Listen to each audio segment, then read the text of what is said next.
দেখুন কত বড় একটা দৈত্যাকার দানব বলা চলে এটা, কারণ ছেড়ে ইতিপূর্বে এই হাতির খুবই কম পাওয়া গেছে। ইদানিং এটা এই অঞ্চলে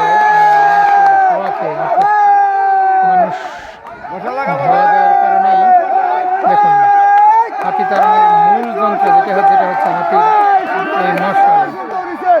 দেখুন কিন্তু হাতি চলে গেল আর কি, ধোয়া দেওয়ার কারণে কি পরিমাণ দৌড় দেখুন, স্পিড দেখুন।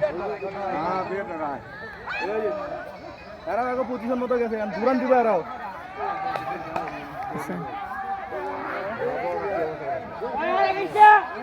আগে না করুন না গেলে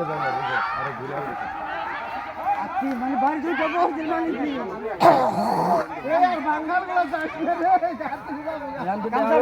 এই মোটাটা দেন কেমনে পজিশন নিতে দেখেন, এই যে মাটি কিন্তু করতে দেখেন কাম ছাড়ছো